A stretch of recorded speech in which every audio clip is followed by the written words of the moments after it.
విచ్ఛిన్నం చేసి చిన్నాభిన్నం చేసి మా తర్వాత ఎవరు వచ్చినా కూడా ఈ రాష్ట్రాన్ని పరిపాలించే శక్తి ఉండకూడదు. ఎట్టి పరిస్థితుల్లో ఈ ఆర్థిక వ్యవస్థని విచ్ఛిన్నం చేసి మనం ఉన్నా లేకపోయినా దాన్ని ఖరాబ్ చేసి వాళ్ళకి ఇవ్వాలి అని చెప్పి బాధ్యత రహితంగా ఆర్థిక వ్యవస్థని చిన్నాభిన్నం చేశారు.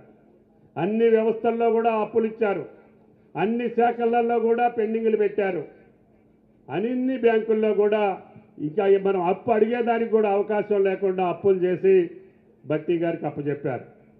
ఈ నిదానస్తుడు కాబట్టి, నియంత్రణ కలిగినటువంటి వ్యక్తి కాబట్టి సమర్థతతో అన్ని ఆలోచన చేసి మా మీద మీ ఒత్తిడి ఉన్నా, మా ఒత్తిడి ఆయన మీద ఉన్నా ఎక్కడా తొణక్కుండా బెనక్కుండా కోప్పడకుండా చిరునవ్వుతోటే అందరి సమస్యల్ని పరిష్కారం చేసే శక్తి ఈనాడు ఆ యొక్క ధర్మపురి లక్ష్మీనరసింహస్వామి ఆ గురువు గారికి దక్కించాలని చెప్పి ప్రార్థిస్తున్నా.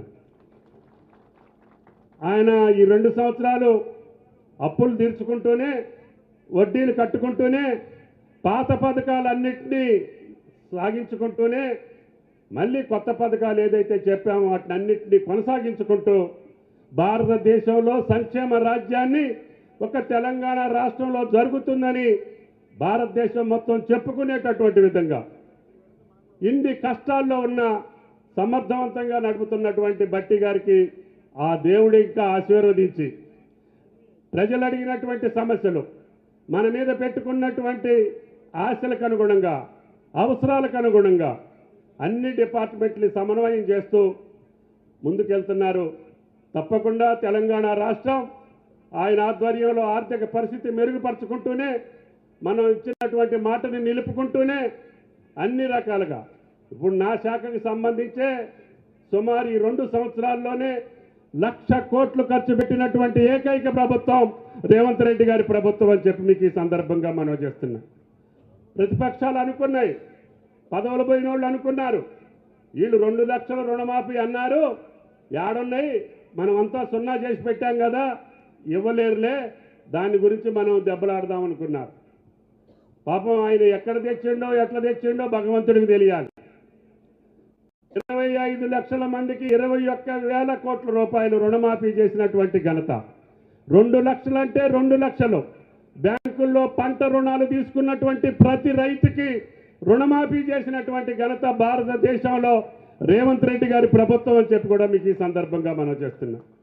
అదేవిధంగా ఎన్నికల ముందు అంకెలు పెట్టి రైతు బంధుని ఎగ్గొట్టిన దాన్ని కూడా మళ్ళీ రైతాంగానికి ఇచ్చాలని చెప్పి మళ్ళీ 21,000 కోట్లు రైతు భరోసా కింద 12,000 రూపాయల చొప్పున ఒకే రోజు 9,000 కోట్ల రూపాయలు 70 లక్షల మంది రైతులకు ఇచ్చినటువంటి ఏకైక ప్రభుత్వం భట్టి గారు రేవంత్ రెడ్డి గారి ఆధ్వర్యంలో జరిగిందని చెప్పి మీకు ఈ సందర్భంగా మనం చేస్తున్నాం.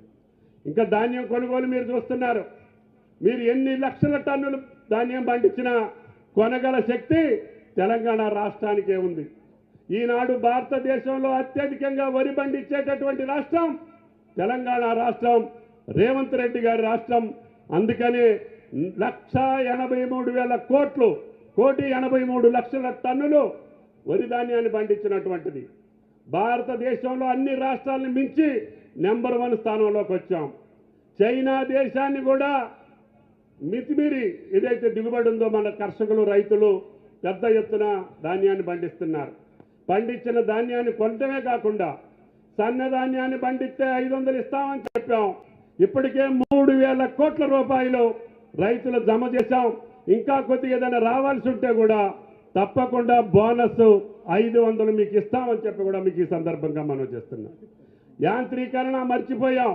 రైతు బంధు పేరిట వ్యవసాయానికి ఇచ్చే అన్ని పథకాలు మూలబడిపోతే మళ్ళీ ఈరోజు భట్టి గారి చేతి మీదుగా యాంత్రీకరణ కూడా రాష్ట్ర వ్యాప్తంగా రైతులు ఏ పనిముట్టు కోరుకుంటే ఆ పనిముట్టు దానికి సబ్సిడీ ఇచ్చి మీకు పనిముట్లు ఇచ్చేటటువంటి బాధ్యత ఈ రాష్ట్ర ప్రభుత్వాన్ని అని చెప్పి మీకు ఈ సందర్భంగా మనం చేస్తున్నాం. అదేవిధంగా మా మాతల్లులు మహాలక్ష్ములు ఓట్లకు ముందు చెప్పాం, తల్లి మీరు సుఖ సంతోషాలతో ఉంటేనే, మహాలక్ష్ములు మహిళలు ఆనందంగా ఉంటేనే తెలంగాణ రాష్ట్రానికి సౌభాగ్యం. మీరు ఈ ప్రభుత్వాన్ని ఆశీర్వదించండి. మీకు ఏ కార్యక్రమం చెప్పాం ఆ కార్యక్రమాలు చేస్తామని చెప్పాం. ఈ రోజు మీటింగ్కి వచ్చినట్టు లేదు, మీరు పేరంటానికి వచ్చినట్టుంది. మీ ముఖంలో కళ చూస్తే మాకు ఆనందంగా ఉంది. మా బట్టి గారు ఇచ్చినటువంటి పట్టు చీరలు కట్టుకొని ఈరోజు మీటింగ్కి వస్తూ ఉంటే తెలంగాణ అంటే ఇది అని చెప్పేటటువంటి రోజు ఇది రాష్ట్ర ప్రభుత్వం చేస్తూ ఉంది.